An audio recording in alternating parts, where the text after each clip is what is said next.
Ukrainian President Volodymyr Zelensky will travel to Washington for a Monday meeting with President Trump. Zelensky and other European leaders spoke from Brussels earlier today about ending the ongoing war with Russia.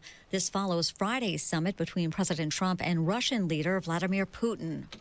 It's necessary to cease fire and work quickly on a final deal.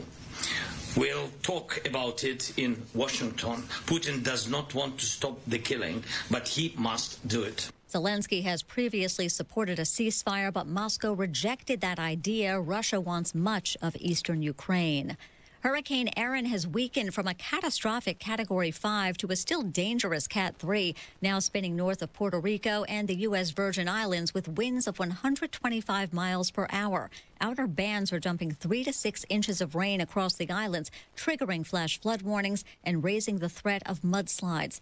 Erin is expected to pass east of Turks and Caicos and the Bahamas tomorrow, but its massive swells will spread through the week, pounding the East Coast from Florida to New England with dangerous surf, beach erosion, and life-threatening rip currents. 3 men are dead, 11 other people are hurt after gunfire erupted inside a packed nightclub in New York City. Police say multiple weapons were fired during a dispute early this morning. Officers recovered at least 36 shell casings and a gun. The wounded victims are expected to survive. 9 teenagers are facing charges in South Carolina for allegedly plotting the death of 16-year-old Trey Wright. Authorities say the victim's girlfriend was involved, reportedly bringing Wright to the scene, even though she knew a gun would be present. America's listening to Fox News.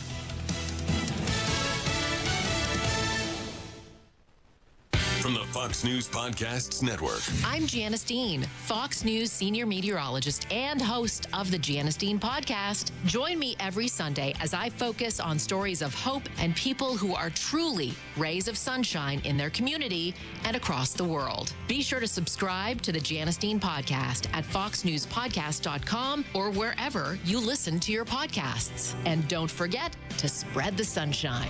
America's listening to Fox News. From the Fox News Podcasts Network. This is Jason Chaffetz from the Jason in the House podcast. Join me every Monday to dive deeper into the latest political headlines and chat with remarkable guests to hear their take on American life, politics, and entertainment. And don't forget, there's always somebody doing something stupid somewhere. Listen and follow now at foxnewspodcast.com or wherever you download podcasts. Must listen to podcasts from Fox News Audio. 93 WIBC Mobile News. On the level, on the go. Rain has been in the forecast this morning. What now? Cloudy and 74 now. I'm Jake McDaniel. Here's what's trending at 11:03. Do not be surprised if you see rain this afternoon. We'll see high temperatures this afternoon in the middle to upper 80s across central Indiana. However, points further south, closer to the Ohio River, they're not getting that rain, so they will have highs in the lower 90s with very humid conditions. Jason Puma with the National Weather Service says you've got highs near 90 and sunny skies tomorrow. IMPD is looking into a fatal shooting of a man near Indy's north side. It happened this morning after 2:30 at an apartment complex on Central Avenue near East 21st and Ruckle Streets. Officers found the man after he was shot on the 4th floor of the apartment, and he died at the scene. Investigators think there was a party happening before the shooting. With the opening game just 2 weeks away, the Fighting Irish are emphasizing special teams in the final days of fall camp. Len Clark reports. Notre Dame special teams coordinator Marty Biaggi says fall camp is now about simulating game pressure. We're trying to create game-like situations as opposed to early on in camp. It was more, hey, we're going to kick 5, 6, 7 in a row. Biaggi says putting the kickers, punters, and returners into live scenarios will test consistency under pressure and make sure every specialist is prepared for critical moments. The Irish open the season August 31st at Miami. Len Clark, 93 WIBC Mobile News. News time, 11:04, your American Standard Cooling Weather Center forecast. Partly to mostly cloudy conditions for the day today. We will see some scattered showers possible. It's going to be warm and humid with highs near 89. Partly cloudy tonight with lows near 72. I'm Wish TV storm tracking meteorologist Tara Hastings for 93 WIBC. I'm Jake McDaniel, on the level, on the go, and on WIBC.com. Now that I'm a dad, I can't stop thinking about what would happen to my kids if something happened to me, like losing the house or not affording college. Yeah, that used to keep me up at night too. It's why I finally got life insurance from Ethos. It's 100% online. No medical exams, just a few health questions. I got $2 million in coverage for around $2 a day. I never realized it was that simple. Get your free quote at ethos.com/talk. That's ethos.com/talk. Rates may vary. Bill monthly. Sample rate 10-year term life policy for a 35-year-old healthy non-smoking male. Tune in to the Absolute Retirement Planning Show. When retirement comes about, we're now relying on what we have saved to meet those needs. Sundays at 9 a.m. right here on 93 WIBC. Reach your fitness goals in 2025 with a 20-minute once-a-week program at Exercise Inc. 5 locations now in Fishers. Visit exerciseinc.com.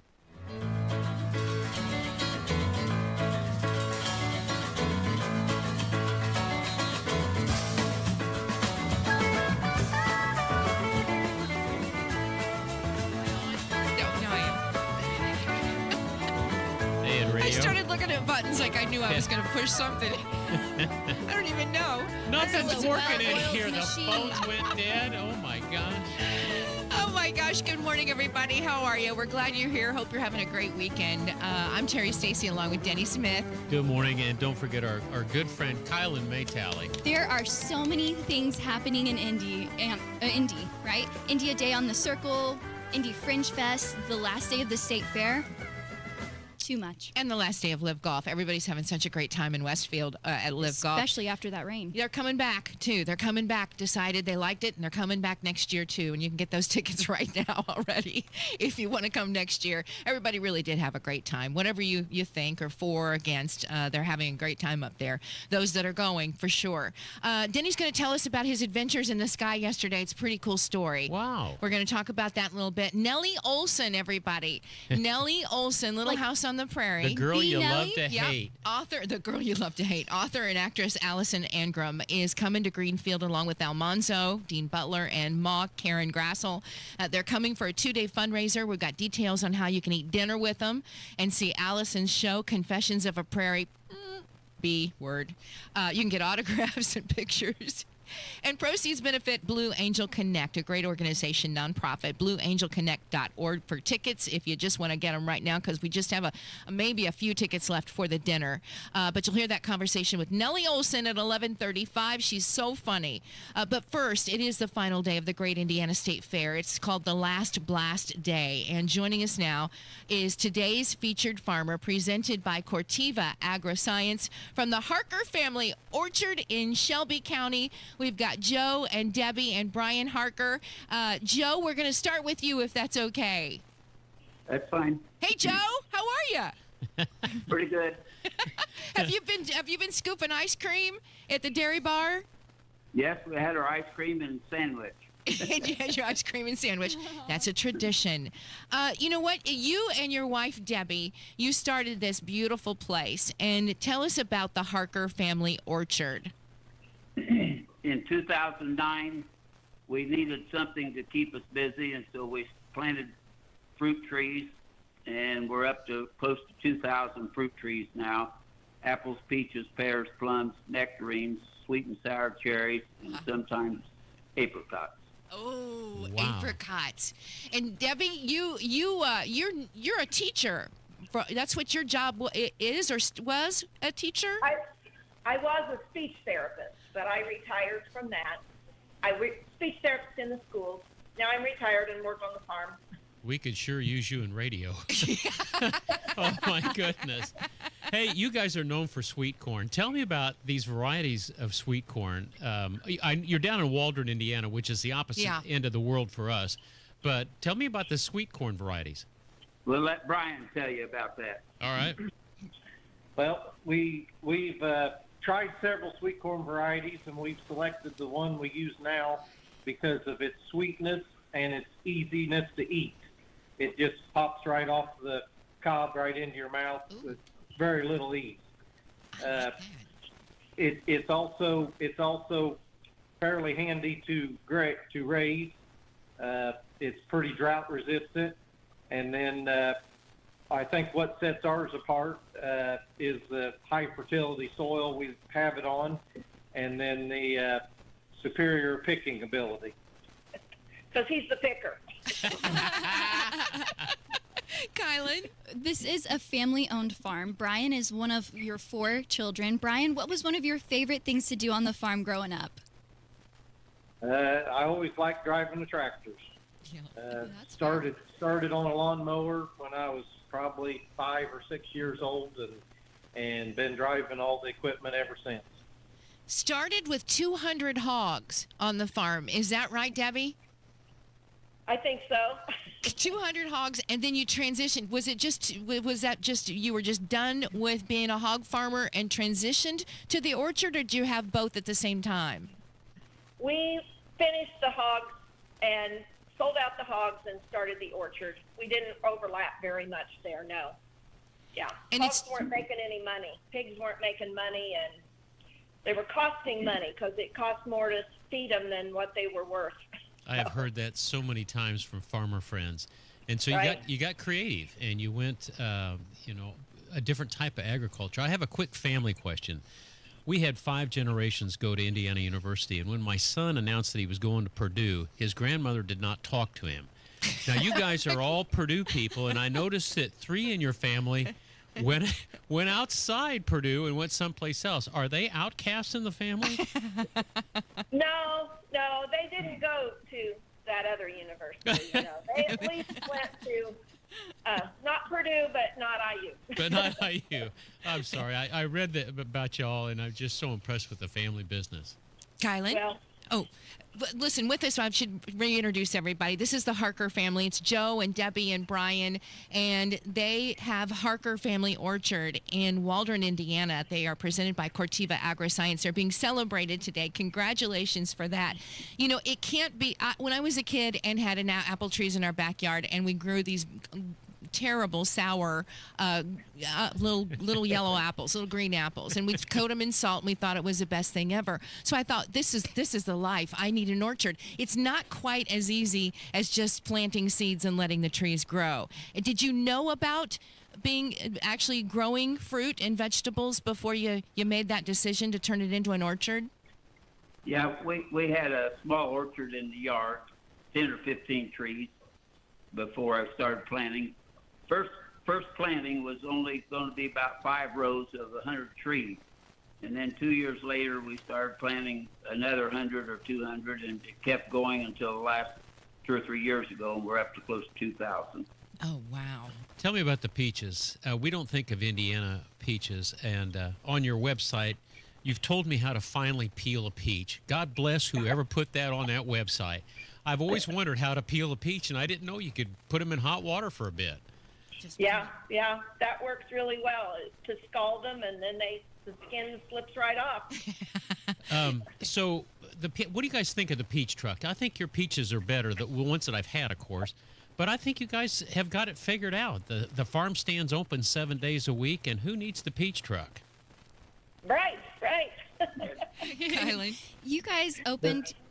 You guys began farming in 1976 and have been farming since, and you've faced a lot of adversity through the years. Talk about that and being able to go through the life's challenges, weather even, to continue on what you're doing today.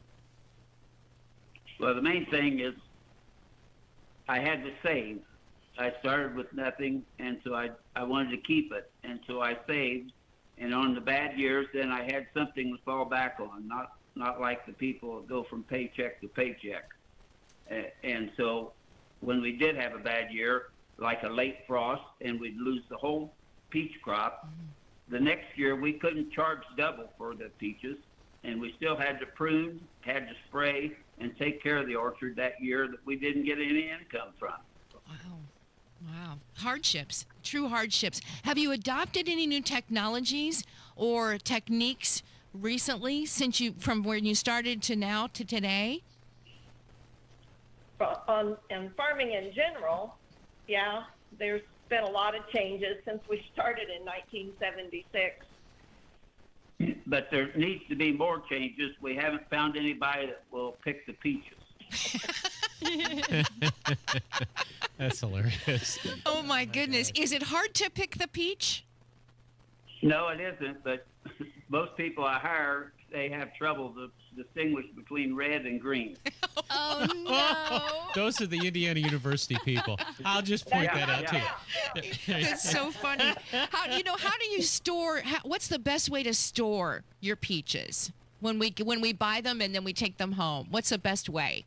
A peach is only going to last about 2 weeks, and then it will dry out if you put it in the fridge. So you need to eat it within 2 weeks, and that's the trouble.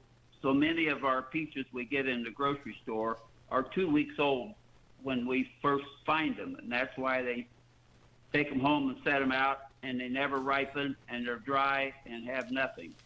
The best peach to eat is the one growing closest to the orchard. And Georgia has good peaches, but you have to go down there and get it. That's And right. we have good peaches. I wonder we just where come it to was our going. house to get it. Yeah. You got to come to your house to get it. Kielynn? Brian, I have a question for you. You grew up on the farm, you still work on the farm, but then you have a farm of your own at your house or just a little bit away from the orchard. Talk about doing your own thing while still maintaining this family-owned orchard of yours. Well, my own thing isn't all that much. I'm pretty much fully invested in the whole operation because we do have some row crops and feed some cattle in addition to the orchard. So I'm pretty much at the farm all the time. How many acres are in the Waldron farm, and how did you come to go to Waldron? Was it a family farm to begin with? It was my dad's farm. We bought it from my dad in 1977. Yeah, we bought it from my dad in 1977, and it's where I grew up. Not in the house we live in, but in the house Brian lives in is where I grew up, and it's about a quarter of a mile away from the main house where we live. It's so great. It is so great. How many acres is it? There's 160. Okay, 160 a couple there. of sections in. It's precious. It's precious land. It's so valuable now. I mean, everybody wants everybody's land, and it's precious, right? Do you have people coming to you and saying, developers or anybody in Waldron, and saying we would love to we'd like to buy this land? No, not a whole lot. Well, You did have colds. We're not maybe located where they want to build a warehouse, like along the interstate. Yeah. We're not close enough to the interstates for that. Yeah. And Well, good. I mean, That's yeah, good. we could definitely sell the ground though. No very doubt. easily. Oh, it's so precious. And listen, for each of you, before we let you go, I just want to ask each of you. I'll start with you, Brian. What is the one thing that has been so rewarding being a part of an orchard or of a farm and a family that is still continuing on? I think it's just the everyday lifestyle of farming and the ag industry, that you get to do something somewhat different every day, but yet it's the same thing, and you're just part of a tradition that you're trying to carry on. Yeah. Debbie, for you? I enjoy meeting the customers because I do a lot of the selling, and it's very rewarding when people come back and say, we got your peaches the other day, they were wonderful, and we came back for more, or we tried your sweet corn and it is the best, we want more, and that makes my day. And Joe? I just like to see God's creation and what he does for us, and working outside, and never did like an inside job of putting a nut on a bolt all day. Whoa. Don't hold back, Oh, Joe. my Don't gosh. hold back. You know what? God bless our farmers, and we're so grateful that you would share some time with us today. You're out at the Indiana State Fair. I know you've got a big day ahead. You'll be celebrated at the parade, and you'll be, as you mentioned, you've been working at the dairy bar, and people will see you just about everywhere, and you should be celebrated. Joe and Debbie and Brian, they are the Harkers, the Harker Family Orchard. And again, they're in Waldron, Indiana, and you can find them on social media and also at harkerfamilyfarms.com to see how you can eat one of their delicious peaches or any of the thing that they're selling at that time. Thank you all. We appreciate you so much. Thank you. Thank you. All right. All right, they're so great. All right, coming up, Denny's going to tell about his adventure in the sky. And again, final day of the Great Indiana State Fair. It is 11:20, 93 WIBC. Another update is just minutes away. I'd like to see a ceasefire. The two leaders behind closed doors for hours. Hear the news.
It's 11:23. Terry, Denny, Kielynn. It's the first day on 93 WIBC. Denny took to the sky yesterday. Wow, what a and trip. it's, it's pretty cool. He did send us pictures, and I know we give him a lot of grief. Thanks, everybody who came out yesterday to fantastic. We had an egg fest yesterday at Sullivan Hardware and Garden, and Denny was not there because he was flying his lawnmower in the sky. With a bunch of other people. And you so guys tell us about the adventure. You've always made fun of that. I built my first gyrocopter in 2006. And in his garage. In my garage. Yeah. Max Beaver came over and helped me do a little bit of installations when I needed four hands. But anyway, I've been flying them. And the problem is that all the fly-ins and all the community events that we do in the flying community are on Saturdays and Sundays. Well, Saturdays for the last 20 years, I haven't been able to do that. You have. So you know what? He just doesn't. He could, but he just won't. I just won't. So anyway, my good friends, the Gatros family from Cerro Gordo in central Illinois, which is just a little bit back east of Decatur, invited me to come out, and it was a fly-in of all of our brand of gyros. Most of us there, I think I counted 7 gyroplanes, and they're all made by Magni, or the kit was made by Magni. And then we all just flew out there. Well, it's a kit. I mean, you got to build these things. Nobody manufactures. So anyway, I flew over there. It was fairly uneventful. Got a chance to take a gyroplane on a journey that most people will not do. The last time I took a journey like this, I flew up to northern Ontario, and it was a 5-day journey, and I swore I'd never fly over Canada again.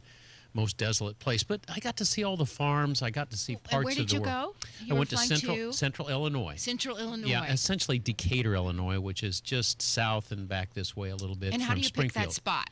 Because that's where Gatros lives. He has his own flying strip. I mean, he's a farmer. It was in a cornfield. It was a cornfield. You saw the cornfield. That's right. See, we've sent us some great videos of being up high and just really looking at it. It was beautiful. It really was beautiful, and it's fairly quiet.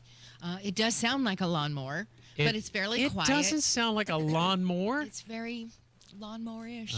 When you have the headphones on, you don't hear a thing. Oh, I forgot Kielynn's been with you flying. But not to Illinois. No, but I tell you what, Kielynn's the only non-family member that I've flown with in this new aircraft. Yeah, Kai, and only because I knew you were courageous. I'm so proud of you. You ride the motorcycle, and I didn't want anybody up there if something happened to wig out, and I knew I could count on you not to be crazy. Terri, he even let me drive it. No, fly it. Okay. It's a driving one. No, I'm sorry. But you did a really good job. You listen. See, men don't listen. You take, all right, I'm going to give you the stick, and the one thing you got to remember is you have the aircraft, and then she says, I have the aircraft, and then I say, you have the air. You have to hear it 3 times.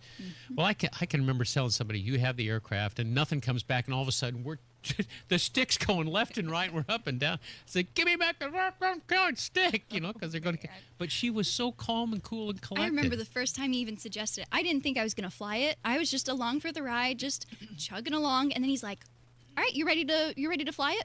You have the aircraft. And I was like, I have the aircraft. And you have the air. And I was like, okay. Okay. Let's go. What I told you was to fly a straight line, and that's really hard to do, and she did it right off the bat. I mean, she can do anything.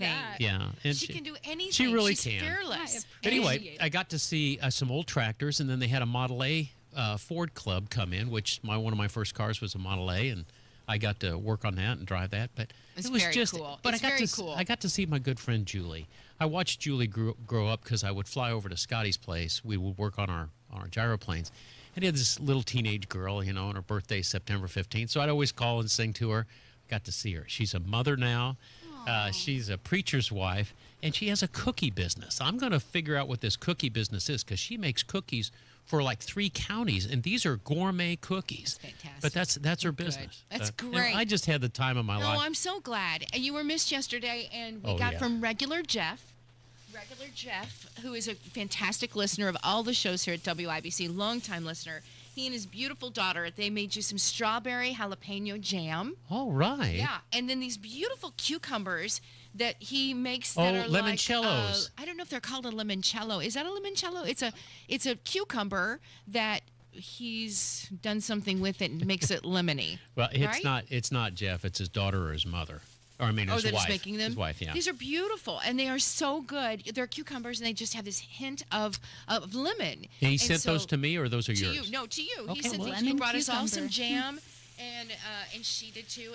Well, anyway, thanks for covering for me. To Matt Hiblin, who graciously let me go. Saturdays are pretty precious here in Indianapolis, but to fly and see all those guys was pretty cool. You have a lot of vacation built up. You do. You really do. Well, thanks for asking. I'm glad and you when went. are you going to fly with me, Terri? Yeah, probably not ever. Coming up, guys. She's done crazy things, but that's not one of them. That's not one of them. That's your job, Kai. Coming up, guys, Nellie Oleson, Almanzo Wilder, and Ma Ingalls, Carolyn Ingalls, coming to Greenfield for a fundraiser for Blue Angel Connect. You'll hear my conversation with Alison, Nellie, Oleson, Arngrim when we return. News is next. 93 WIBC. Are you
Angel Connect is a fantastic nonprofit organization founded in 2016, and they have done so much good work in Hancock County. They're providing families in need across that county with back-to-school backpacks and Christmas presents and support. Joining us now to talk about one of the coolest fundraisers coming up in September is Brent Burris with Blue Angel Connect. Hello, Brent. Hello, Terry. How are you? We're great. Now, folks, if you are Little House on the Prairie fans like I am, you cannot wait until you get to hear this. Joining us now is actress and author Alison Arngrim, who is probably best known as Nellie Oleson from Little House on the Prairie. Alison, hello. Hello.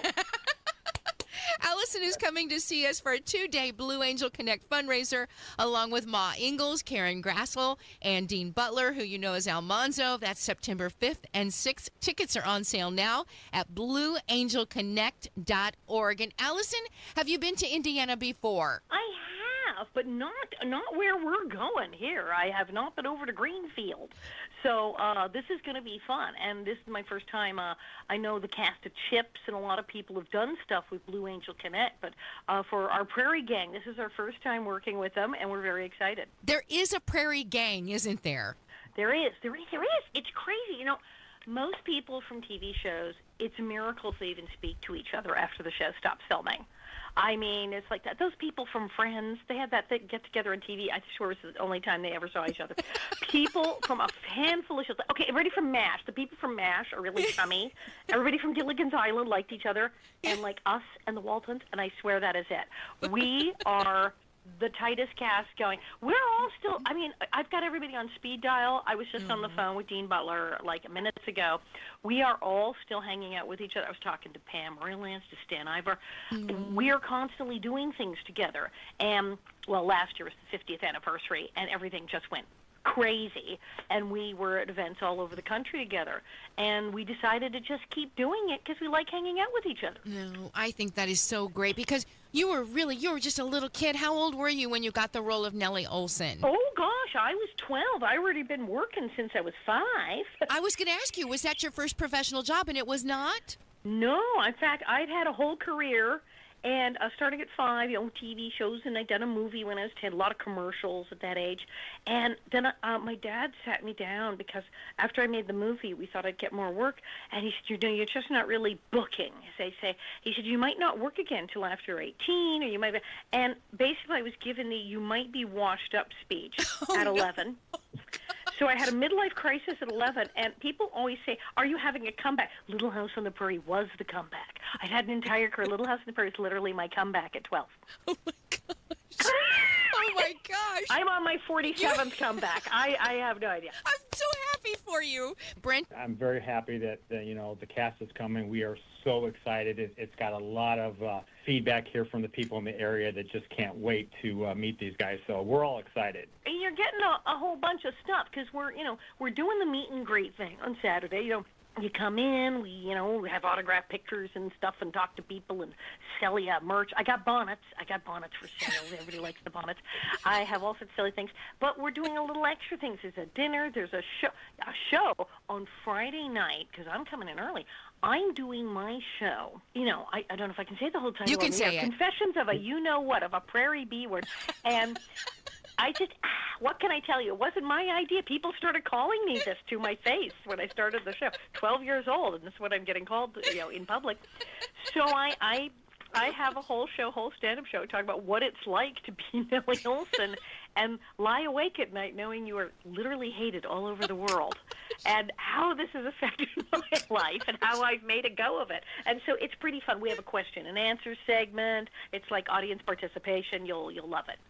When you read the script at 12 and you knew what the character was like, did that concern you at all, or were you pretty thick-skinned by then, even at 12? Well, it was a shock because they did not warn me. I know it's terrible. Everybody I know has read the books. I had not read the books, so I got the show. It's bad. I know I'm bad. So I didn't know there was an Nellie Oleson. So I read for Laura and I read for Mary, which is so wrong. And then they made the TV movie, the pilot. I said, of course it's Melissa Gilbert, Melissa Swanson. Of course they're learning. And then they said, you have to come in and read again. I said, what on earth for? And I get there, and there's this other character, and I have no idea. And I start reading the script, and that's when I turned to my father and said, this is not a normal part. This girl is horrible. And So he said, I read it for him. He said, don't change a thing. You go in, you read it just like that. And well, I was hired on the spot. Michael Landon and the other producer, they couldn't stop laughing. And they said that, no, that was it. By the time we got home, my agent was on the phone.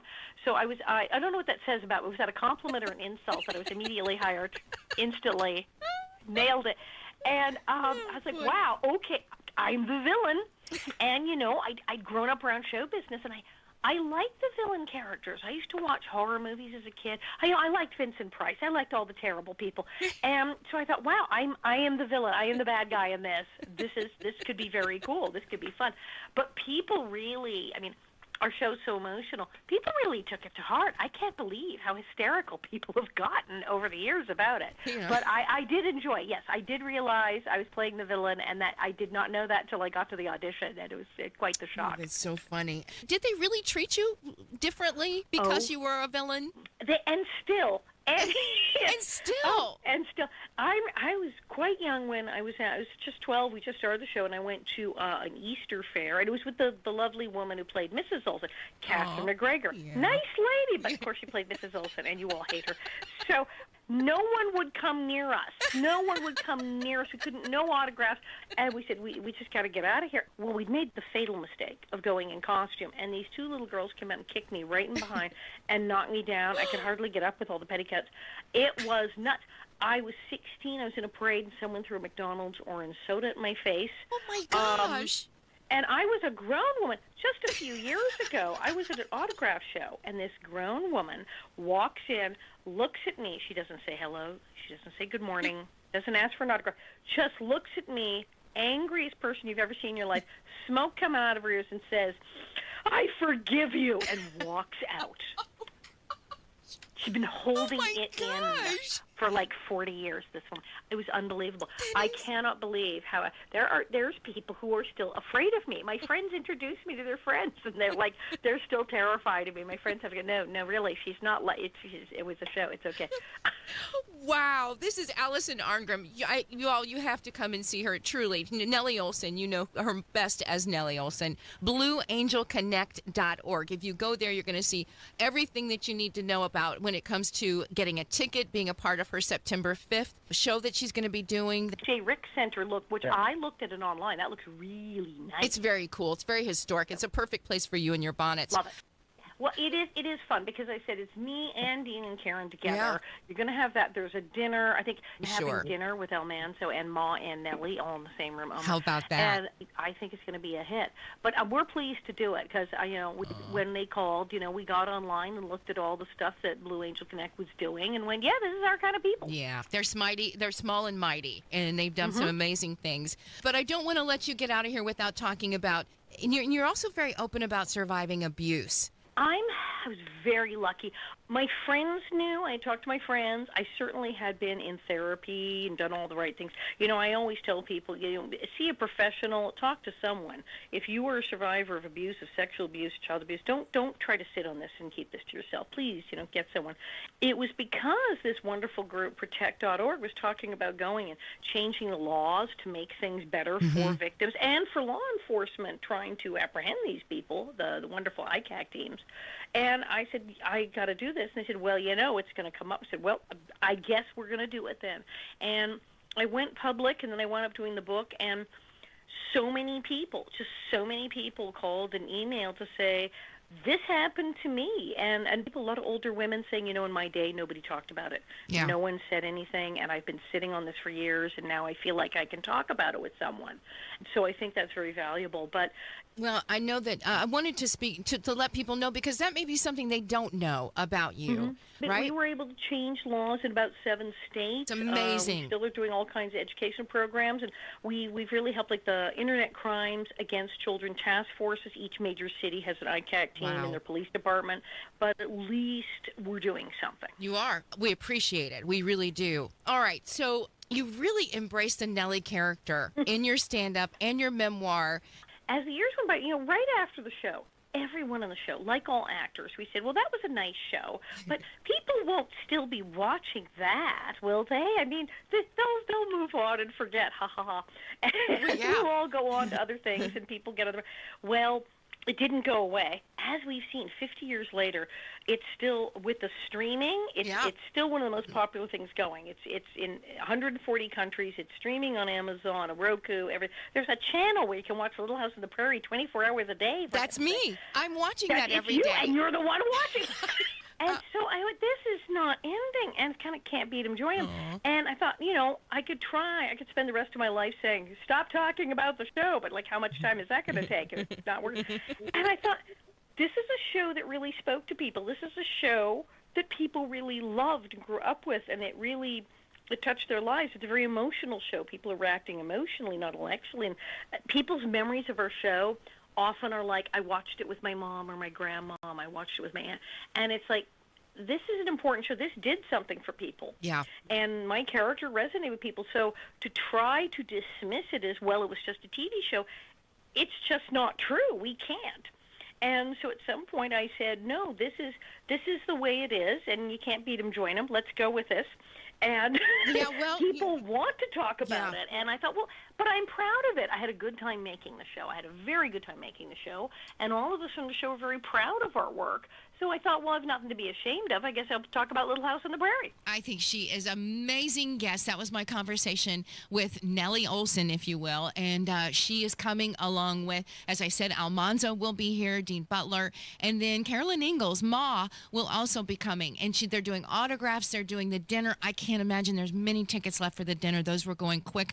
This will all be in Greenfield, and they're all raising money for our friends at Blue Angel Connect. So if you'd like to go right now to their webpage, which is blueangelconnect.org, blueangelconnect.org. All right, when we come back, Denny Smith, what are you doing? Well, we're talking about the big, beautiful bill and what it means to taxes. It's some good news. I mean, maybe the federal government doesn't need as much tax money as they said they did, and they're going to give us a break. Matt Bear is here. Does that sound interesting at all? I'm going to learn a lot today. Then we'll do that. I'm glad I'm here just for that.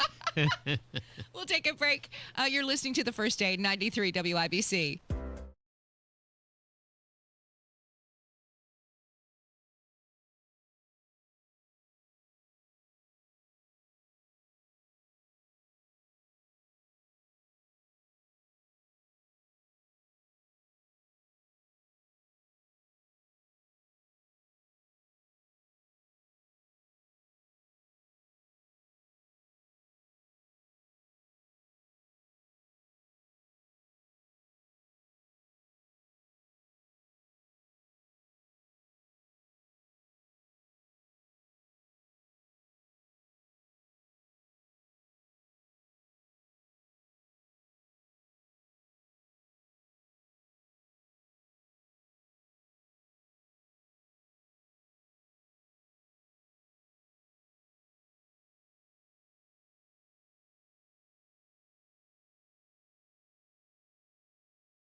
friend in Denny. Matt, sing. You got a friend in Denny. Take another piece of my heart now, baby. Okay. All right, Matt, tell us how you feel. Oh my God! Don't put any pressure on me, kids. Awful on this. You just remember what Denny said. Oh, you got a friend in Denny. Oh, yeah. You've got a friend in Denny. Smith. You know, I used to be a payroll master. When I first joined the plumbing company, I was going to college at night, and the family accountant died. And Wait a minute, hold on, time out. Can everybody see Denny's shirt? Oh, He Show is everybody in full your shirt that's teacher watching mode. on YouTube. Thanks for watching, He is by the way. back to school So anyway, edition. It's so cool. pencils, Anyway, back to colored watch with color. pencils, Back to my paper story. clips. I was Okay, a I'm payroll sorry, go master, ahead. and Right. for the payroll masters across Indiana, your life is about to change in a big, big way. By the way, do you know what my nickname was when I first came to work for the plumbing company? Payroll master Denny. The Crooked Bookie. The what? The Crooked Bookie. Oh, I wish it were Brookie. At least that's yummy. Lock 'em up, boys. That was my handle when I was a CB promoter there. All right, so here's what's going on. In the big, beautiful bill, we do not pay taxes now on tips. Okay, so if you're And this has started? This has started. And that's why I'm saying that if you're a payroll master, you've got to keep track of all this because you are no longer charging withholding tax, Social Security tax, anything on this because it's an above-the-board deduction. So the pressure is on all these payroll masters, including right here. I mean, if you guys work, Kielynn, if you work overtime, you do not pay on the half part. Now, can you imagine what these payroll people are thinking? How in the world am I going to calculate the half part? So companies like ADP or Payroll R Us or all these people, this is a really crazy thing. So I thought it'd be important for you all to know that if you make time and a half, if you're an overtime worker either in construction or whatever business you're in, keep track of how many overtime hours you are, and you will only be paying tax on 2/3 of that. The half part is going to be a deduction. I know it's crazy. This is a nightmare. It's crazy Again. confusing. Matt, What's look at half of Matt. 2/3? What's happening? Yeah. I mean, I don't. So here's the thing: you have to all of it has to be reported. So for those who have received tips, no more stuffing them in your apron. They're not taxable anyway. Don't hide them. You have to declare your tips. Now you declare that to your payroll master or to your employer, and then they will not charge you tax on that, or they won't withhold tax on that, because the way they set this up in the big beautiful bill is that it is an above the line deduction. And it's the same thing for those people who are on Social Security. If you're Social Security and you're below $150,000 in gross income, then you get a $6,000 deduction from income off of your taxes. And if there's two of you, if both of you are over 65 and drawing, you get it doesn't sound like $12,000. you'll ever be able to do your own taxes again. I haven't been able to do my own taxes forever, and I was an accountant, Terry. I mean, with all the crazy Then how stuff. do I know what you're saying now is right? Because I studied. I mean, I don't do my own because I need somebody to check me. Jane'd kill me if I screwed up. Yeah, well, of course. Yeah. And so anyway, I don't believe I remember when I was first starting out and doing this type of work, and which I loved, fast food or whatever it was, in any kind of place where you might make a tip or two, and you can still do it on your own taxes, right? Yeah. And you stuff it in your pocket. And you stuffed in your pocket. That's right. But then now, I don't think you'll ever be able to do that again. Well, in most restaurants, Sounds so hard. they've already figured it out. Most people put their tip on their credit card. There's very few people that pay that's true. tips in cash anymore. No, you're right. Unless it's a family diner and you always pay with cash or whatever that is. But the point is that there's this catch. You have this limit. Let's say you make over $150,000 a year, and you say, well, that leaves me out. You'd be surprised how many people who are in construction, who are in food service, who do make over 150. So there's this phase-out period. Where can we get a job like that? Are you ready to go? Is that Olive Garden? Yeah. Can I make it at Olive Garden? Indeed.com. What about that? I mean, I always thought it'd be fun to work at Olive Garden. Free All right, breadsticks so for life. I'm going to get the finger from Kielynn here in just a second. No, you're good. You still got about I'm a still minute. good. I'm still good. All right, so one of the things you have to pay attention to is that your payroll master is picking this up.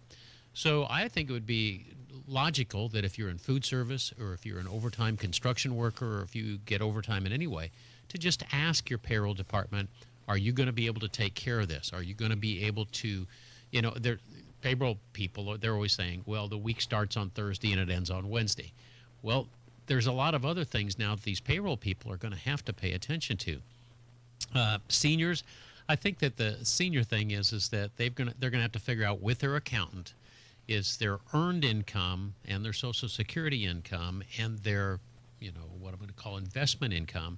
Is that going to be over 150 grand? And if it is, start talking now, because this is going to be really confusing next year for everybody.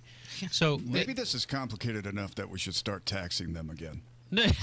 You know what, Matt? I'm Matthew, back on the put list. a sock You're in right. it. No, it's You're a good point. No. It's a very good point. Or Uncle maybe Sam, we just don't tip. No, wait a just minute. stop tipping Uncle altogether. Sam stepped back help and said, you. we're not going to tax on this type of stuff. They made it a campaign issue, and I think that's really, really important. Now, the thing is that it might not be a lot of money, but it's enough money to take a round trip, trip to Florida, 5 early bird dinners. Take me to the beach. And if you're a Social Security recipient, you could buy a gallon of Metamucil with this money, this saving. Denny's always so helpful. You have to stop talking now, Denny. Okay.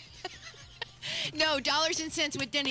It's Congress sponsorable. did something nice for us. God bless them. Very helpful. It's truly. not a tax revolution. It's just a mildly pleasant Who tax wants to revolt. stick around for the next hour? I do. Me. Yay! Okay, Is then there do. food? I'm glad you're here. Yeah, maybe. But news is next. Thanks for being here. It's the first day, 93 WIBC.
Good afternoon and welcome to the first day, the WIBC Sunday Magazine show. Guess what the date is? The 17th. See, it's the 17th. Very good, Denny. Well, oh, I saw a math question. Wait. Oh, Matt Bear's here. Denny Smith's here. Terry, are you okay? Kylan's here. Oh, this was such a good one. oh, we have something special to announce. Today is Linda Alley's birthday. Oh, happy birthday, Linda. Good job. Happy birthday. She's a precious one. She did What's Cooking for years and years and years. And she and I are the same age, but I'm not supposed to say that out loud. But happy birthday, Linda. Also, a happy birthday, birthday. Well, kind of. Celebrate the Indiana's only U.S. president with his 192nd birthday this week. Benjamin Harrison? Yeah. Benjamin Harrison. Did I ever tell you the story They're about doing me it on Wednesday, August 20th, 10 a.m. to 3 p.m. at the Benjamin Harrison Presidential Site. Now your turn. I took my yellow Labrador out to Crown Hill, and we would walk and walk and walk. And it was back when you were allowed to take your dog off the leash because we had an electronic collar. Uh-huh. So I couldn't find Ellie. I went over, and she was pooping on Benjamin Harrison's grave. Oh, I was so embarrassed, and people were walking by saying, I'm sorry, I do have a bag. And I picked up, but Annie the Wonder Dog pooped on Benjamin Harrison's grave. Did you write the governor a letter? No, I didn't. I cleaned it up. I mean, I'm a good citizen. Well, it still went on its Jeez. lawn. But that dog. Fever have a game today. 1 p.m. 1 p.m.? 1 p.m. It's a do or die. This is a big one. Have you seen Last day all of the State fans' Fair. reactions to Sophie Cunningham's poolside picture in her one-piece swimming suit? She's so cool. She's a neat gal. I loved love seeing her videos at the state fair. Oh my goodness, ranking the corn state dogs fair, that they were right? eating. She Yep. ate the pickled They're having corn a great dog. time. She's just a good human being. If stardom is hers, she's not letting that go to her head. And I No, still like you're right. it when she thumped those two girls that She's were very coming after confident. Caitlin Clark. Yeah. I mean, she was a brawler at that one. She is a brawler. Spicy Barbie. She's pretty cool. And she's really cute. And she's cute. Thanks, well, Matt. that doesn't She's hurt, a right? doll. That she is so cute. She's the Barbie, right? Don't they call? Is she the one Spicy that's the Barbie. Spicy She's Barbie? 6'1", I think. Yeah, that would be about right. Caliente. Yeah. She is 6'1". When I was so tall in high school, and I was always tall, always very taller than everybody else. All the boys, everybody. I was so tall, and I knew no one would ever really, fall in love with me because I was so tall. Aw. But if you are Sophie Cunningham, and she's 6'1", would you feel more? Would you be okay with being shorter with her as a male? I was so short in high school. I always dated taller girls. I didn't care. Well, this is a question that I think about a lot because I'm attracted to multiple tall women that are a lot taller than me. And So me cool. being That's fine. cool. That's but so we're not cool. talking 6'1". We're talking like 6'3", 6'4". I mean, these might be That's considered giants. So you want to be a treetop lover? Is yeah. that what you're telling me? That's exactly what I Right, want to there be. you go. Oh my gosh, you've just offended someone by calling them a giant. Well, no. I didn't mean like a violent giant Wasn't me. or a giant. Phone's that ringing. storms through Oh, you've made Well, on that somebody note- the fields of mad. Indiana or anything. I'm just kidding. Tall, I'm just kidding. All right, now we're going to take a break. We're going to talk about something. Everybody just settle down because we've got some serious stuff to talk about. We focus so much on boys. It's school time, right? Back to school time. We focus so much on the boys and their what their culture around boys in school and all of that. But we're going to talk about girls for a few minutes with a true amazing individual that you'll meet next right here on the first day, 93 WIBC. When you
everybody. It's Terri Stacy along with Matt Bear. Hello. Denny Smith. Hello. Kielynn Talley. Hello. And we're going to spend some time talking a little bit about something that is really important. A great organization. Kielynn, please, if you will. Oh, absolutely. We love organizations that are making changes in the community, making positive changes. And one of those organizations is Inner Beauty Program, Inc. We talked with Chrystal Hines a couple weeks ago, and he's part of the BYBO. You're doing it. Yes. Yeah, you're doing it. And his wife, Chrystal Hines, has this Inner Beauty Program, and she's the president and CEO, making changes in the community. Chrystal, thank you so much for being here with us. Thank you so much for having me. I really appreciate it. You do events across the community to help students in school, primarily girls. Talk about one of the events that you had this past week and what you're doing in schools to help make it a better community for them. So, Inner Beauty, we like to say that we're like a full-service salon for the inner makeover for young ladies. So we try to provide everything that we think that they need.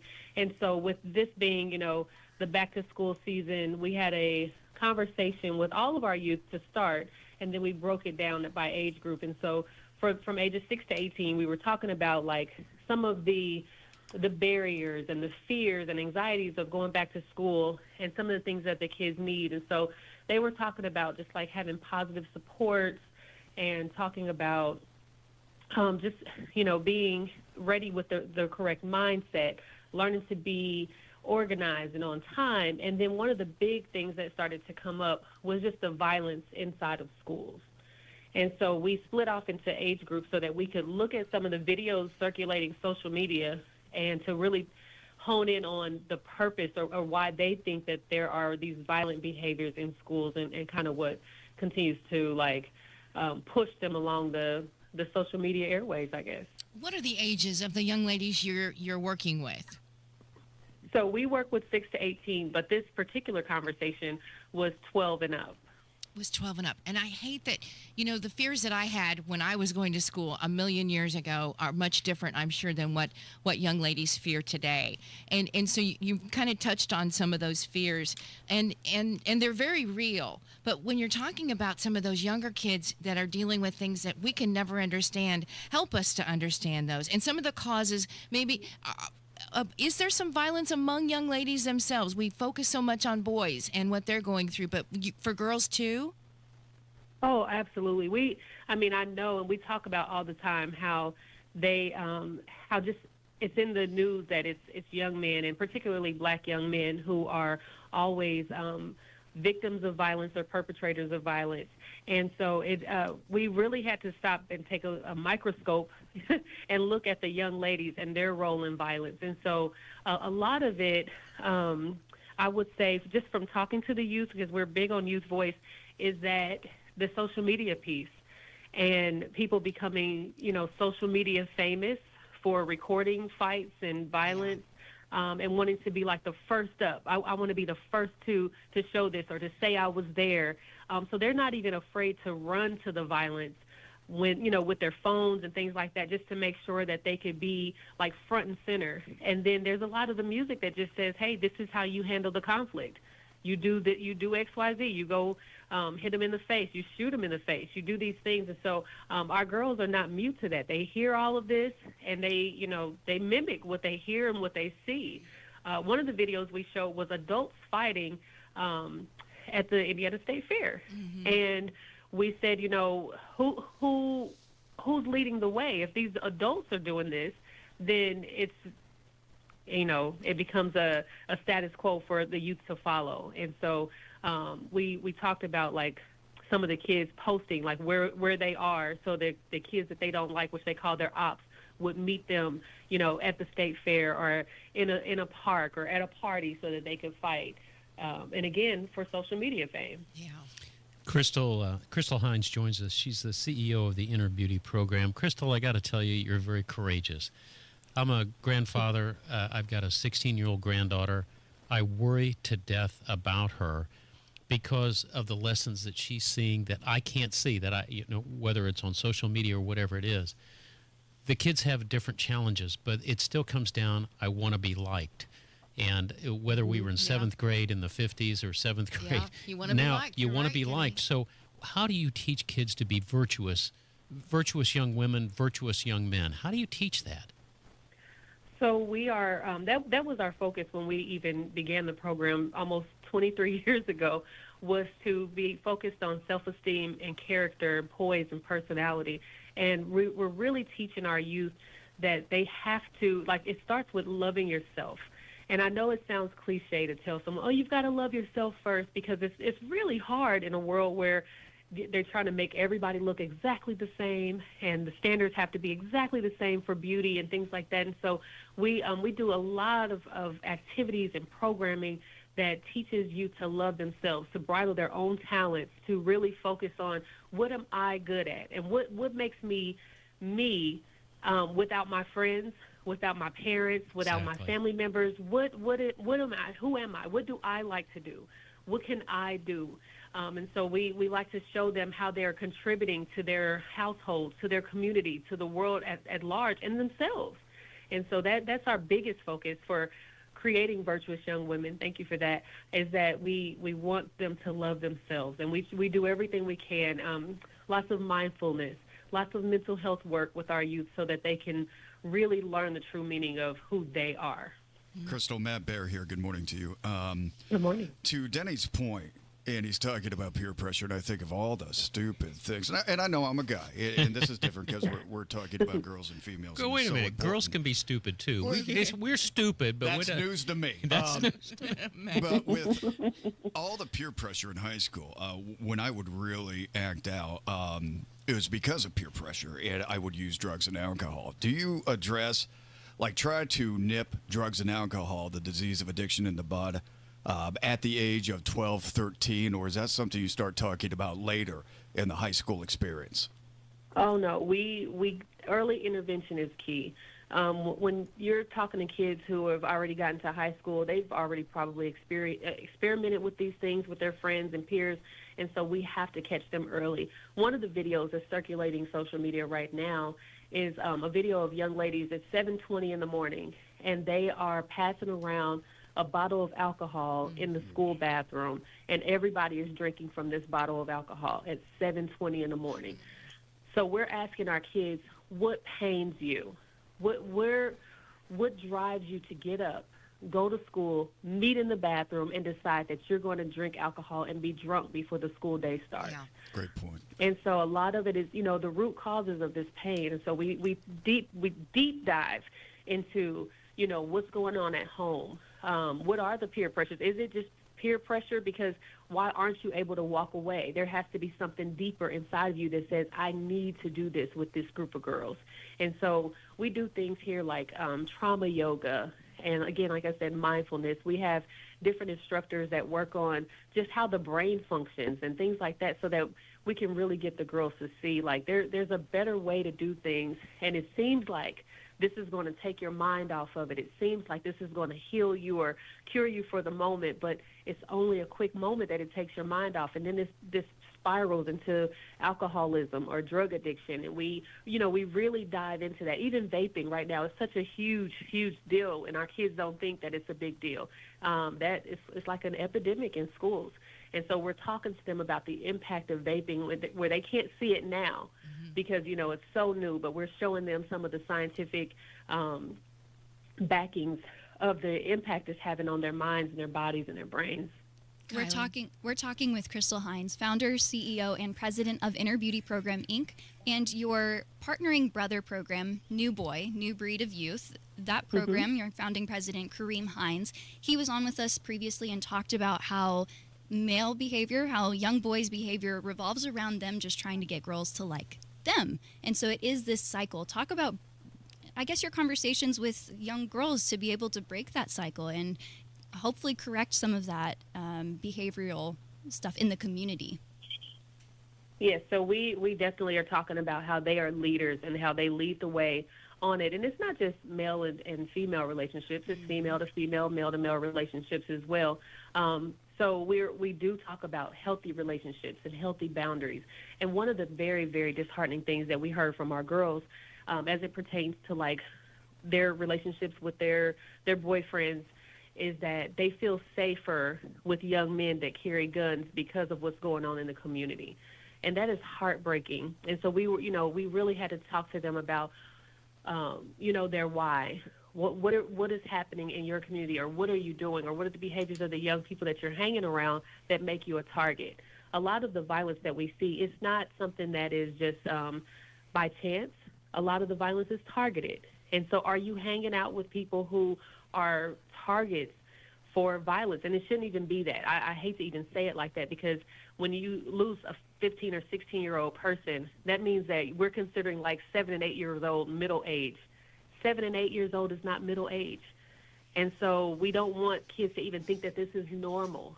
So we talk to them about, their associations and just how to, again, lead healthier relationships with the people around them so that they are not targeted for violence. Some of those root causes you were talking about, which is where you try to get to, that root cause.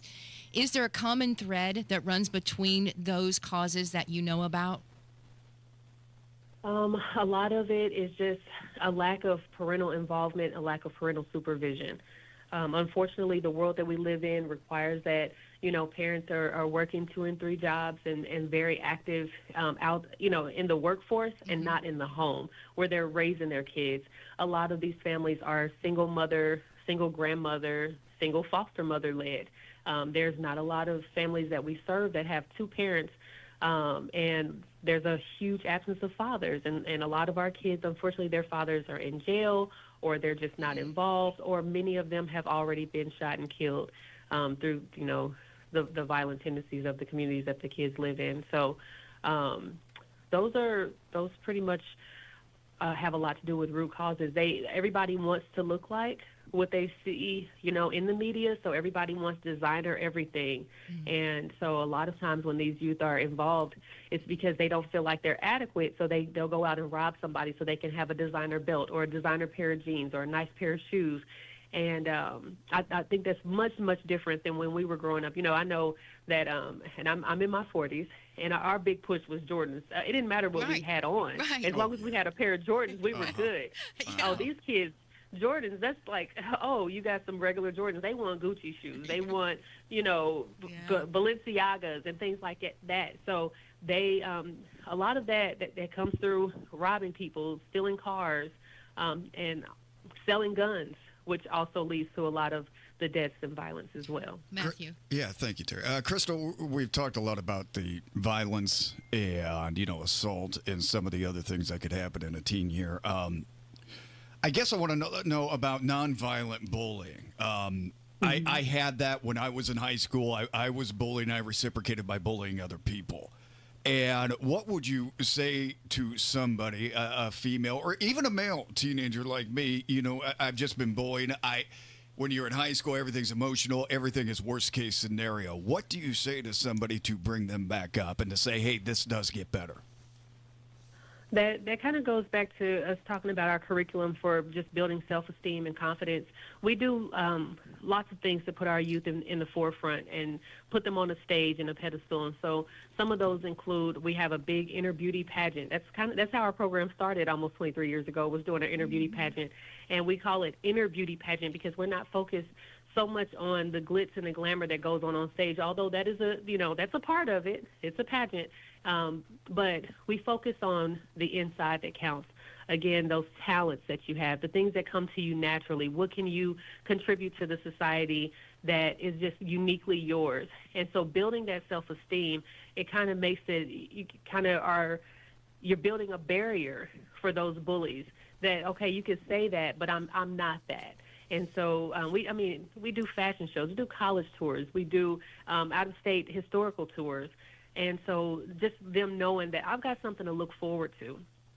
We took 65 kids to Disney World in July. They had something to look forward to. They couldn't think about the bullying because they had a goal and a focus. That's so cool. I remember Cream telling us they were getting ready to take some kids out of state on a trip. That's so cool. Oh boy, I wish we had more time. Boy, the wonderful work that you do all over. It's with this last minute. Can you share about how people can get involved, where people can go for more information? So we are a community-based service, and so we're open to anyone, honestly. Our website is IBNB, which is Inner Beauty New Boy, IBNBmentor.org. And you can go to our website. You can register from our website. You can see us on social media. We're under Inner Beauty Program on Instagram and Facebook. You can Google us. I give out my personal phone number, and I know people think this is crazy, but I do it, and it works every day. 317-833-5810. Anyone can reach me, and I can show them how to register for the program. We're in 2 locations, one on 67th and Oak Landing Road inside of a church campus, and the other one is it's off of 38th and Post Road inside the neighborhood, and we're in the spot. It was an old IPS school, and we're there. But we service all of Marion County, so no one is off limits, really, to come to the program, ages 6 to 18. Thank you. Thank you So for the work good. you're doing. Thank you for bringing love back into the communities. Thank you for everything. Chrystal Hines, founder, CEO, and president of Inner Beauty Program, Inc. Thank you, Chrystal. Bravo. Thank you all so much. Thanks for having me. The news is next. 93 WIBC.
On this day in history, August 17th, 1977, residents were flocking to stores to buy as many Elvis Presley records as they could find because this music icon died the day before, yesterday, August 16th. Oh, it was that day. Yep. Oh, boy, it was. I didn't even think about it. How many years ago? That was 1977. Last concert was where? Market Right Square here. Arena. Right here, Market Square Arena. Uh-huh. We used to have something out Andy there. was 1 year old that year, and I remember when they announced it, and of course everybody was trying to figure out how he died. Mhm. And we didn't know for a long time. No, we didn't know Over for a long time. in Henry County, Indiana, Where I grew up. Horny's Music Store. That Horny's. morning, 50 people were waiting for the doors to open. They were waiting in line. Someone bought $97 worth of Presley records that day.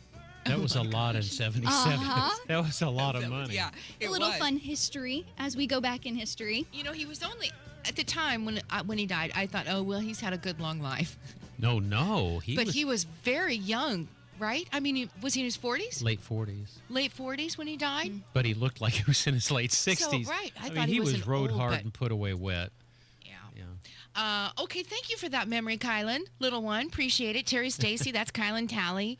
Denny Smith is here, also with us for our YouTubers that are watching us. It's Ethan Hatcher from Saturday Night on the Circle. Hi, pal. Hey, everybody. Glad What's to be going here. on? Hey, show and tell with you is so fun. I thought I'd bring something for you to show. This is actually a mistake that I have. Terry has this. something. This is the water that was given to us when we went to the state fair. Oh, yeah. This is From an iceberg. From an iceberg. Iceberg water. Yeah, iceberg water, and it was taken by the USS Indiana. Actually, it was from the North Pole. Remember what that? was it? It was from the Arctic ice? North Wait a Pole. minute. Yeah. Oh, it says How North was- Pole. North Pole. North Pole ice. Which USS Indiana? Not the USS The new- Indiana that no, sunk. the new one. Okay. The newer one, I Okay. should say. I didn't know they and made a new somebody brought this. Ray Shearer brought this for us to look at. I thought. I mean, for a gift, Do you but have it to was give it really. back? I think it really wasn't a gift. Oh, I no. think he Terry, was you showing stole the it. water? I think did. I no, have to give it back. he was to him. sitting Stole right the with us. holy water. I'm sure he wanted you to have that, Terry. I don't know. It's such a precious gift to me. But anyway, show and tell. So Here it is. if It's Ray a bottle. calls back and say you stole my water, you're going to give it Yeah, back? I'm going to give it back. All right. He's precious. So All he right, I love your deserves water, that. Terry, but I'm intrigued to hear what Ethan has. I'm too. Ethan, what do you have? Okay, so then we're going to talk about Michigan Street and New York. Oh my God! I This is hate a positive, that change. positive day. I positive hate it. thoughts. This I was just- the stupidest idea. I just passed a delivery truck that had to stop clean in the middle of the road Yeah. because they got that stupid isolated bike lane that's eaten up half of about available that? parking on New York Street. How about that? And so you got to drive now into the oncoming lane of traffic That's to right. get around these delivery vehicles And- because of the and- way that right. they have concocted New York and Michigan Street. This is a terrible idea. Terrible. I hate these snooty anti-car activists and these bike They're enthusiasts. winning. They're winning with let me tell you, going Washington Street either way, whoever is responsible, Indigo, you're making everybody's life a nightmare. Well, one of the by great things- adding this bus lane now. One of the great things about Indianapolis used to be how easy it was to navigate To for get commuters. around. Yep. We can't do that You could get from one side of the city to the other side of the city in 20 minutes, and that is so valuable for a city to have. And it's not that we have lost it; it's that it is being engineered into oblivion. Right. Listen, I agree. I agree totally. That was one of my ways home was to You're New York. always so bashful. I just don't know why they decided to do it. Now you're behind buses that stop. You're in a one lane going one way and a one lane going the other. Well, that's in both roads. That's both the streets. design. That's what they call traffic calming because now you got to stop every 5 feet. It's very calm. I'm so Traffic sorry I calming. brought it up, but my All right, husband you told me got we were show and talking about it tell. last What night. you got in your pockets I'm this year? sorry. Yes, Terry. No, had no, asked I me, brought it up. Terry had asked me to bring in some educational related items, and these Back are a to couple. school. Yeah, back to school. These are a couple local antiques that I have. This was a pamphlet that was handed out at Lilly Laboratories to medical students and chemists who were touring their factory. And this kind of just, gave a little overview of what was going on. There's lovely pictures in this. there of just everything. It's just truly maybe 25 pages or so. It's a little longer Is than it? that. Yeah, everything is yellowed a little bit. Why did you want that? I love local antiques, and this is a relic of roughly the 1940s. Denny, you can take a look at that. Actually, And- I'm going to show the audience. Okay. If you're streaming with us on YouTube, 93 WIBC, Denny's got it held up to the camera, showing some of the pages. I mean, and you think about the value of Eli Lilly as a corporation to Indianapolis, how they have shaped the growth and development of this as an international destination for manufacturing. I think they are still to date Indiana's largest corporation, and they made so many important innovations. Like one of the things that put them on the map and really accelerated their growth as a company in the 1920s was the mass production of insulin. I'm sure many diabetics are grateful for that. They manufactured 60% of all of the polio vaccines that were being churned out in 1955. Didn't know that. Did not know that. Yeah, so, I mean, Eli Lilly, very important. Another advancement that they made in medical technology was they were the original people to invent the gelatin capsule. And sugar-coating pills. Oh, my gosh. And part of their legacy of sugar-coating pills, this is my other antique from Eli Lilly, and they would give this taste tester badge. And there, if you want to show this Denny. to the camera there, Mr. Denny Smith. That's really cool. Yeah, this taste tester badge was given to the children of employees who tasted the medicine, and then they got to be a deputy taste tester. You know, like, here, kid, swallow this potentially poisonous carcinogenic medication, and then we'll give you this little badge at the end of it. Instead of money, did they pay these children, or did they just give them a badge? No, that was the payment. This is the 1950s. Yeah, Denny. so they end up with 6 fingers and 6 toes, and yeah. That is really cool. How old is this, do you think, then? This is about 75 years old.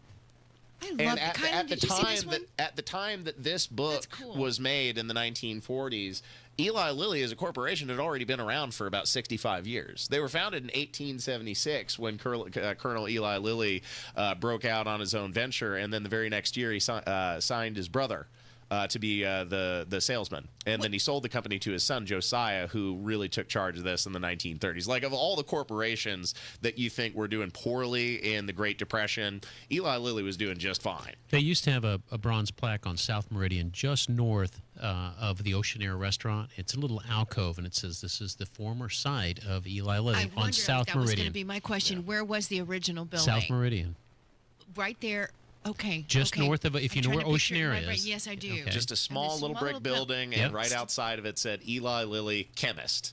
Ethan, do you think that pamphlet will get any value through the years as it becomes even more of an antique? Sure, it'll pick up some modest value. I mean, again, name recognition with Eli Lilly as a brand and as an important pharmaceutical corporation. But antiques like this, I just like local antiques, and little pieces of local history. It's our history. Yeah, exactly. Yeah. We have some things that are made by the Indiana Brewery. When there was, these are very old antiques that are old that have been turned into lights. Lamps and things, and I just love local. It is our history. The Eli Lilly, for those of you that can't watch us, the Eli Lilly Taster badge is a blue, looks like a sheriff's badge, and it's so. And I had no idea that there was. Can you imagine a kid taking that to first grade and or sixth grade show? Look what I got! I'm a taster. That's so cool. All right, Ethan, really good stuff. Ethan, you hear him on Saturday nights on The Circle. You want to stick around? We've got we're food gonna news taste coming test. up. We're going to taste test. But much yummier things. Let's do it. Thanks we have for a doing listener this for wondering us. why you're not wearing your hat. Okay. They're used to they know you. It's 12:44. Right there you go. 12:44. We'll be back. 93 WIBC. One in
exploding like fireworks in the sky. Set fire. Touching on your body, body, Good afternoon, everybody. Welcome back to the first day on 93 WIBC. Terri Stacy, Ethan Hatcher's hanging around with us, and Denny Smith and Kielynn Talley. There are so many fun things happening in Indy.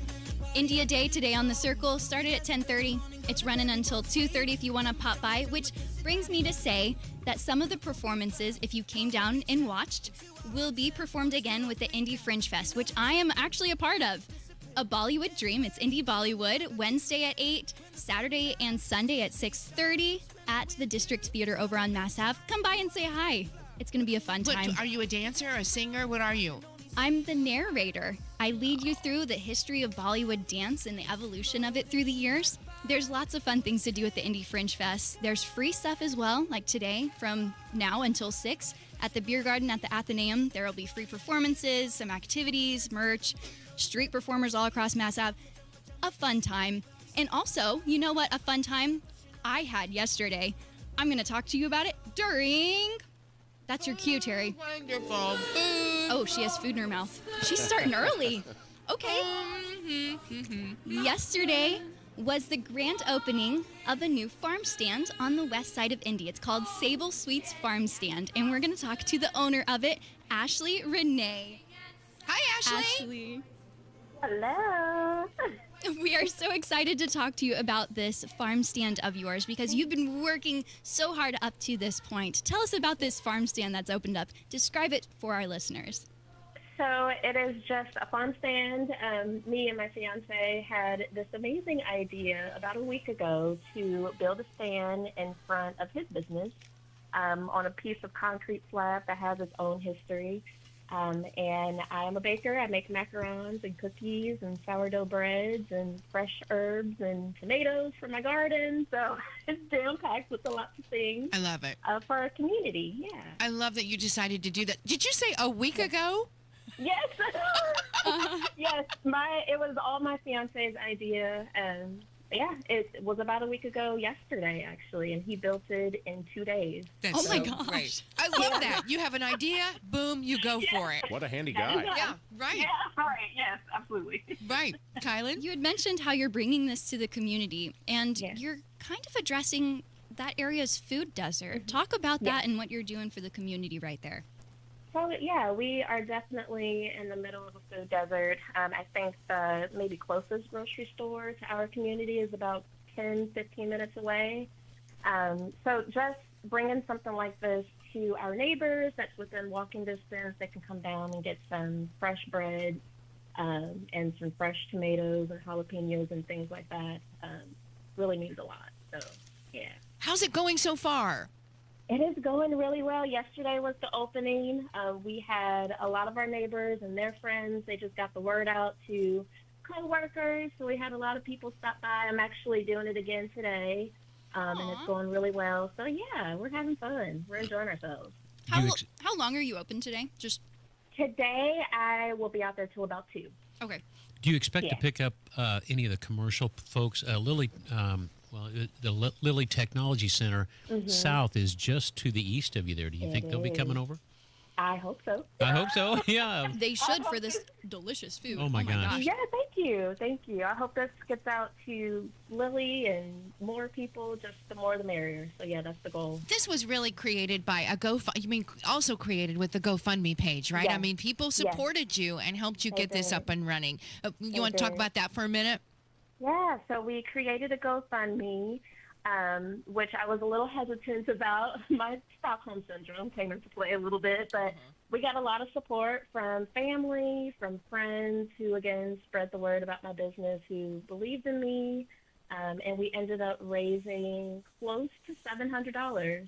So in a matter of a day, honestly. So you are loved. Once we got it, well, I am. I'm incredibly blessed. People have faith in you. If they didn't think you maybe could pull this off, they probably would not have, maybe not have given like they did. So they would have a lot of faith in you. And you have big dreams about this. You want to go further and make this into a full-fledged farmer's market? Absolutely. Yes. The goal eventually is to bring in more people in the area or just wherever who grow their own things or they have baked goods and just make a big thing. The way on this, that slab. the way the stand looks, it looks like you're going to be standing a lot. They call them a stand for. Have you got a stool in there for you, sweetie? Oh my golly, you do good because I'm thinking it's stools, yeah. you've got all the facilities of a kitchen right below you there, but I'm thinking Yeah. that lady needs to sit down. I absolutely do, yeah. Denny worries about us all. Oh, my He does. gosh. He does. He worries about us all. So he did take that with. He loves him. He loves it, people. Yeah. Yes. Your food is absolutely Good, delicious. very We good. have a little Oh, thank sample you so platter here that I got yesterday at the grand opening. We have the brown butter chocolate chip cookie. Delicious. The Biscoff Thank Dunkaroos. Yes. We've got some of your macarons. Talk to us about, the Biscoff Dunkaroo. Oh, my God. Explain that for us. So there's actually a lot of people who they're not familiar with the Dunkaroo, which is surprising. I am a 90s kid, so Dunkaroos was very popular when I was a child. And I just put my own creative spin on it. So they're honestly just like little mini cookies, and I make a buttercream to go with it, and you just dip it in that and go. So it's like a homage to the... Do you weigh 600 Here we pounds? go, Denny. Ashley, you must weigh 600 no, you pounds. can't ask people how much they weigh. Oh, okay. Well, it's totally this is totally so sweet and so inappropriate. I'm good. sorry, Yeah. Ashley. I I'm know so sorry. I know she isn't because I'm looking at her picture here on the first day. Listen, thank you for the treats, and I love what you're doing, Kielynn. Anything else before we let her go? I just want people to stay up to date with you and all of the future goals that you are going to be accomplishing. Where's the best place for people to go? So you can actually follow me on all social media. It's the same across the board, Sable Sweets. That's Sable Sweets. I will be at Bedford Farmers Market up until the end of September on Saturdays, and then on my offshoot Saturdays, I'll be at the Farmers Stand in West Indy. So you can catch me there Saturdays and Sundays. Well, good luck to you. This is so very much. needed where you are. And you're Thank a class act, young lady. This is really Thank cool. you. This is I really cool. appreciate it. Go Thank you so visit, much, go get guys. some good treats. 1801 Howard Street, West Indy. Thank you, Ashley. Ashley Thank you, Renee, guys. owner of Sable Sweets. Yay, You're amazing. Great job. Thank you, guys. No, terrific. Have a great job. Sunday. She's awesome. If I win the Mega Millions jackpot, I'm going to give her a Oh my a gosh, million. she would deserve it. Let her some get her other- farmer's market up and running. Other quick food news. Devour Indy starts this week. How Yeah, is it already it time does. for it? I have no idea, but it starts tomorrow and runs through next Sunday. So get your goodies while you can. Okay. Lots of fun things happening around Indy. And again, last day of the state fair for you to go out and try the Taste of the Fair winner, the little cinnamon sugar toast cookie pretzel butter bites. pretzel bites. Second place Delicious. was the pizza, the delicious The pickle pickle pizza. bacon ranch. Did you know? Ethan's no. Mm-mm. No, Not for him. not down for a pickle pizza Even or a check. pickle beer. Ugh. No, it wasn't bad. The pickle I beer liked really the, wasn't the bad. pickle fried Oreo. Pickle fried Oreo was That was really actually good, pretty but good. this is your last chance. Get the barbecue machos. That was place number 3. Those were awfully good. That's the macaroni and cheese and the pulled pork, the cheese sauce, the barbecue sauce, tortilla chips. Really, really good. So And trust last me, day. Terry has eaten every one of those. Yep, I Every have. How one. does she not weigh I did 600 every pounds one at of them. this Yeah, point? I know. And just Was that the little wrong sample thing to bites. ask, Ashley? Yeah, I'm a sample biter. And listen, what else did I want to make sure that you all knew? I guess that was really about it. Go Ethan Fever Hatcher, today. Go Fever today. Yeah. And Ethan, thanks for letting me get that off my chest about New York Street and Michigan Street. Oh, I am And the down bus. to commiserate about that. And my husband heard you last night. He said, "Hey, guess what? You are riding. You and Ethan are riding the same bus because we both are just very vocal. But about not the that. bus you're mad about, Not right? the bus I'm mad about. No, not Indigo. We're on Ethan's bus. Oh, gosh. All right, we got to go. Today's top stories are coming up next. Thanks for joining us today on the first day. See ya. Got to get to windownation.com right now to check out these incredible savings this month. Get 50% off all window styles.